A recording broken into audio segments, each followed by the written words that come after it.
పిల్లలకి స్కూల్ పాఠశాల అయితే పేరెంట్స్కి స్కూల్ పేరెంట్స్ శాల.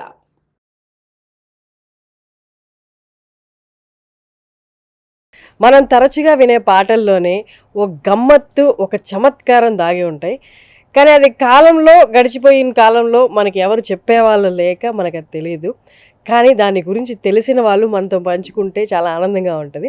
ఇవాళ ఒక చిన్న గమ్మత్తైన విషయం, మనం రోజు వినే ఒక పాటలోని విషయం మనం తెలుసుకోబోతున్నాము.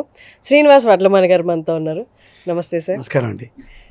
తెలుగు జాతి, తెలుగు సినిమా జాతి, తెలుగు సినిమా ప్రపంచం, తెలుగు సాహితీ ప్రపంచం గొప్పగా గర్వించదగ్గ ఇద్దరు రచయితల్లో వేటూరి సుందరరామూర్తి గారు, సిరివెన్నెల సీతారామశాస్త్రి. శాస్త్రి గారు.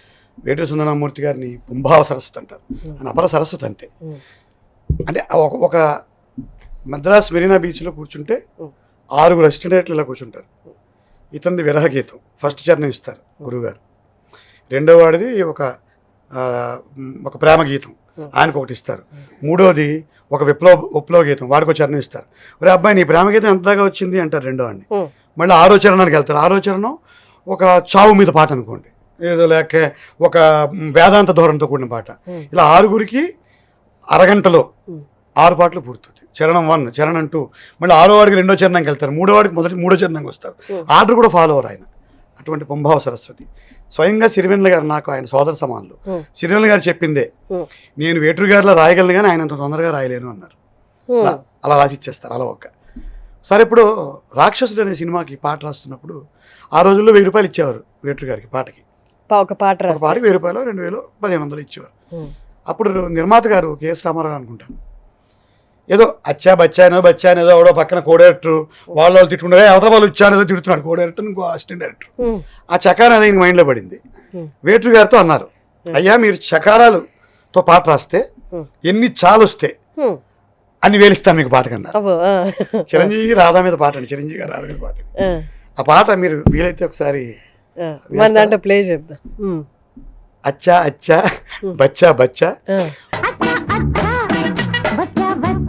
మొదటి గిచ్చుళ్ళు నిన్నే గిచ్చా, నిండు జాబిల్లికైనా ఉంది మచ్చ, నీకు లేనందుకే నే మెచ్చా, నిండు జాబిల్లికైనా ఉంది మచ్చ, నీకు లేనందుకే నే మెచ్చా. ఇలా ఉంటుంది ఆ పాట.